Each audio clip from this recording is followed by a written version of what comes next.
Hello friends, स्वागत है आपका एग्ज़ाम आइडिया पे। आज बात करने वाले हैं एसबीआई प्योर ट्रांसफ़र पॉलिसी कि इसकी रियलिटी क्या है।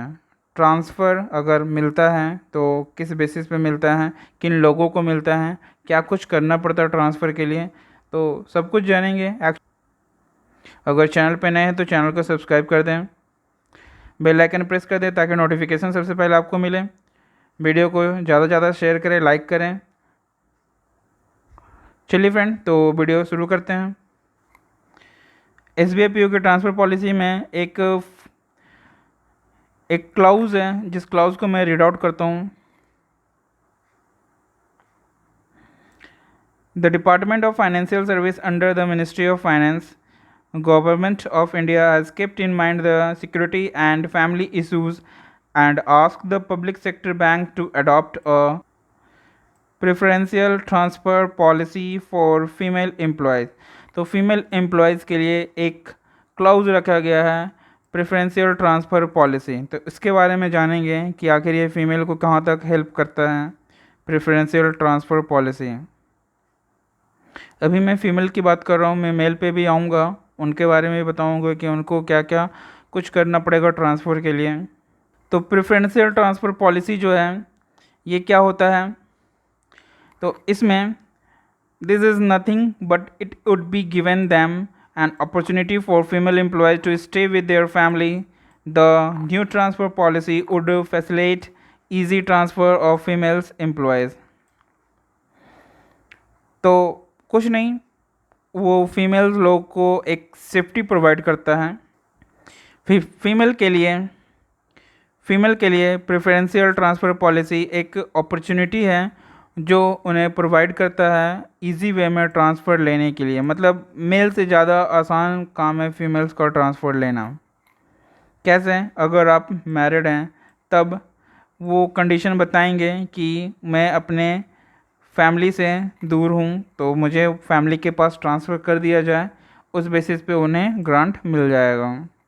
या फिर वो अनमैरिड हैं तो वो फिर अपने पेरेंट्स का इशू दे के बता सकते हैं कि मुझे अपने पेरेंट्स के पास ट्रांसफ़र कर दीजिए ताकि वो अच्छे से रह सकें। तो ये रीज़न दे के फ़ीमेल जो है ट्रांसफ़र ले सकते हैं, इसी के लिए ये लाया गया है preferential transfer policy.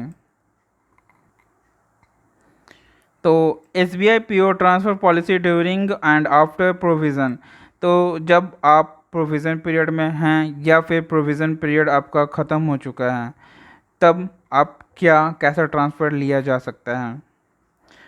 During the provision period candidates are required to get through at least 3 different centers or training, that is through 3 cities or basically rural or semi-urban centers. So basically as a PO you have required to go through 3 centers. That means कहने का मतलब ये है कि अगर आप provisionary period में हैं, अगर आप प्रोविज़न पीरियड में हैं तो आपको 3 ट्रांसफ़र देखने को मिलेगा। 3 ट्रांसफ़र वो बहुत बड़ा ट्रांसफ़र नहीं होता है, वो आपको सीखने के लिए 3 सेंटर पे भेजा जाता है।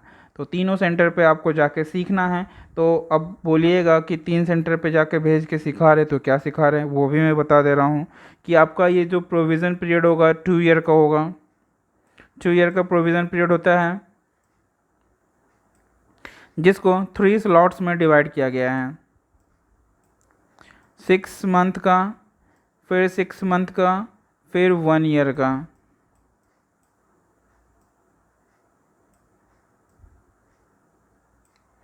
तो ये जो 6 मंथ है, पहला 6 मंथ में जो होगा आपको जनरल बैंकिंग सिखाया जाएगा। जो ज़रूरत वाले काम है, बेसिक काम जो होते हैं डे पर डे का, वो आपको सिखाया जाएगा। जैसे चेक वाला काम, कैश वाला काम।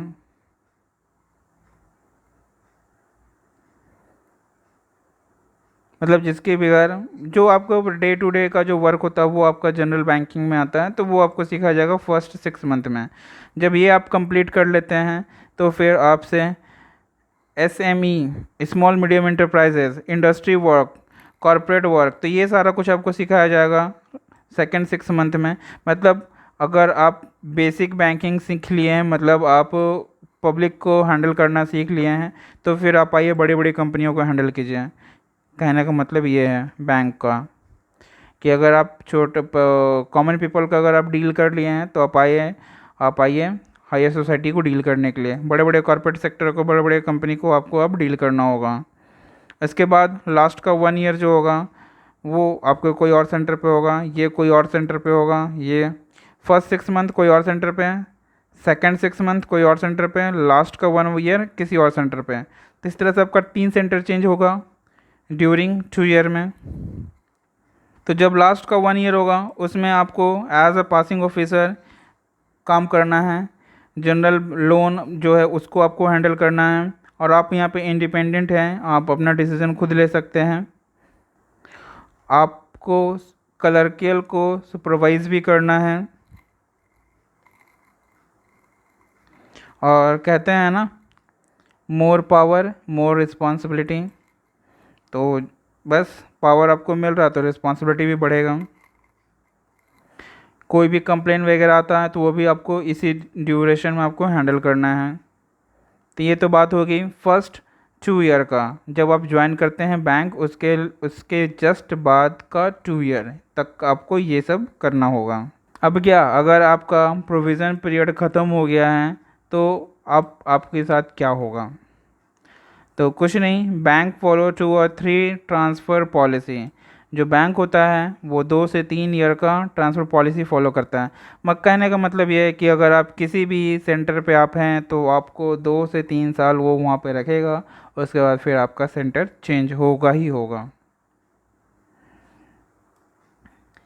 If you stay at a particular branch office center for some 2 or 3 years, then the HR department will definitely issue your transfer order. It is possible that you might be sent in a new city or town to kept within the same city or town.